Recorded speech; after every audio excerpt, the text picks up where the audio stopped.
जय दोस्तों, वंदे मातरम। तो भाई भोला और दशहरा के बीच की जो लड़ाई चल रही थी, फाइनली मुझको ऐसा लगता है कि कलेक्शन के मामले में अब इस लड़ाई झगड़े को विराम देने का मौका आ गया है। क्यों आ गया है? क्योंकि सोमवार टेस्ट है, जो कि मंडे टेस्ट सबसे महत्वपूर्ण होता है, मुझे ऐसा लगता है किसी भी मूवी के लिए, उस टेस्ट में ये दोनों ही मूवीज फेल होती हुई नजर आ रही हैं।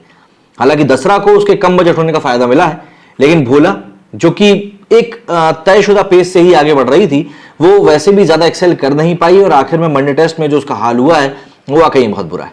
लेकिन भोला का फेल होना मुझे लिटरली सही नहीं लगता। जिन लोगों ने कैथी नहीं देखी है उन लोगों के लिए तो मूवी ठीक ठाक ही थी।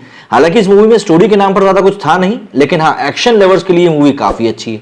अब ऐसे में हम लोग आज के इस वीडियो में बात करने वाले हैं इन दोनों ही मूवीज के कलेक्शन के बारे में। लेकिन आगे बढ़ने से पहले यदि आप लोगों ने अभी तक मेरे टेलीग्राम चैनल को सब्सक्राइब नहीं किया है तो डिस्क्रिप्शन में दिए हुए लिंक पे जाकर आप मेरे टेलीग्राम चैनल को ज्वाइन कर सकते हैं, जहां पर आपको सभी वीडियोस की अपडेट सबसे पहले मिल जाएगी और साथ ही साथ सोशल मीडिया पर जो भी कुछ बंदरबाट चल रहा है उसको लेकर भी जानकारी आपको वहीं मिल जाएगी। अगर हम बात करें इस संदर्भ की कि भाई कलेक्शन को लेकर क्या कुछ चल रहा है इस समय, तो यहां पर समझने वाली बात सबसे बड़ी यह है कि जिस तरीके से इस मूवी का प्रमोशन किया गया था भोला का, वो काफी हद तक पठान से प्रेरित था। क्यों? क्योंकि पठान के प्रमोशन में जिस तरीके से बेशरम रंग के बाद में कोताही बरती गई थी, उसके बाद किसी भी तरह के नए विवाद को पैदा होने ही नहीं दिया गया। यही कोशिश भोला में भी करी गई। लेकिन भोला के साथ सबसे बड़ा ड्रॉबैक चल रहा था कि भाई ये जो मूवी है, ये मूवी एक साउथ इंडियन मूवी की रीमेक थी और सबसे बड़ी बात, इसको टक्कर दे रही थी दशहरा। दशहरा के अगर हम बजट की बात करें तो इसका बजट बताया जा रहा था करीब करीब 65 करोड़ रुपए। साउथ में उम्मीद की जा रही थी कि ये मूवी बहुत अच्छा चलेगी, लेकिन उसके बावजूद भी, नेचुरल एक्टर नानी के इस मूवी में होने के बावजूद भी, ये मूवी उतना अच्छा चल नहीं पाई जितना कि ये चल सकती थी। अगर हम दशहरा के कलेक्शन की बात करें तो दशहरा का जो कलेक्शन हुआ है डे 1 का, वो 23 करोड़ रुपए था, जो कि काफी अच्छी ओपनिंग में मान सकता हूं कि हाँ, अच्छी ओपनिंग थी। गुरुवार था, रामनवमी का दिन था, एक्सटेंडेड वीकेंड इसके सामने था, तो उम्मीद की जा रही थी कि ये मूवी हो सकता है वीकेंड एंड होते होते 80 से 90 करोड़ के आसपास पहुंच जाए। दूसरे दिन आया, कमाई में अप्रत्याशित 50% की गिरावट देखने को मिली और ये पहुंच गई करीब करीब 9.25 करोड़ पे। ये काफी ज्यादा था। चलिए, ये एक बात मानी जा सकती थी, शुक्रवार वर्किंग डे होने के कारण इस मूवी के कलेक्शन में गिरावट आई।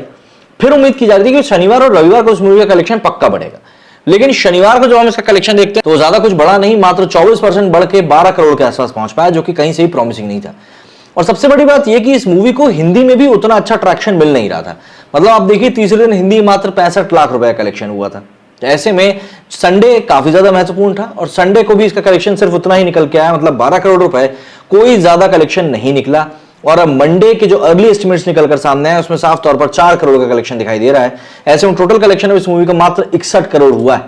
अभी तक इसने बजट को क्रॉस नहीं किया, बजट इसका 65 करोड़ बताया जा रहा है। लेकिन हाँ, एक बात मानी जा सकती है कि चलिए अपना बजट शायद रिकवर कर ले। समस्या यहां पर है इस समय भोला के साथ में, क्योंकि भोला का जो कलेक्शन है भैया वो काफी डराने वाला है। पहले दिन की ओपनिंग इससे उम्मीद की जा रही थी कि 15 करोड़ के आसपास की ओपनिंग करेगी, लेकिन 11 करोड़ मात्र की इसकी ओपनिंग हुई। सबसे बड़ा झटका इसको एडवांस बुकिंग में भी लगा था, क्योंकि एडवांस बुकिंग भी इस मूवी की काफी ज्यादा निराशाजनक गई थी। इसके अलावा दूसरे दिन इस मूवी के कलेक्शन में लपक के गिरावट देखने को मिली और इसका कलेक्शन गिर गया 7 करोड़ के आसपास में, जो कि अपने आप में ही काफी निराशाजनक था। लेकिन हम यहां पर वर्किंग अगर इसको मान के आगे बढ़ते हैं तो शनिवार और रविवार से कलेक्शन में एक उछाल की उम्मीद थी, लेकिन वो हुआ नहीं। नानी की मूवी दशहरा के बराबर ही करीब 12 करोड़ का इसका कलेक्शन हुआ शनिवार को। रविवार को इसका कलेक्शन हुआ 13.5 करोड़ का, जो कि प्रॉमिसिंग उतना नहीं लग रहा था, क्योंकि मंडे टेस्ट उसके बाद बहुत बड़ी बात थी। मंडे टेस्ट का जो रिजल्ट निकलकर सामने आया है उसमें भोला मात्र कमा पाई है 4.5 करोड़ रुपए, जो कि वाकई में काफी कम है। ऐसे में इस मूवी का अब टोटल कलेक्शन पहुंचा है 48 करोड़ रुपए, मतलब मंडे तक का इसका कलेक्शन अभी तक 50 करोड़ क्रॉस नहीं किया था। वहीं अगर हम भोला के बजट की बात करें तो वो करीब 100 से 120 करोड़ रुपए के बीच में बताया जाता है।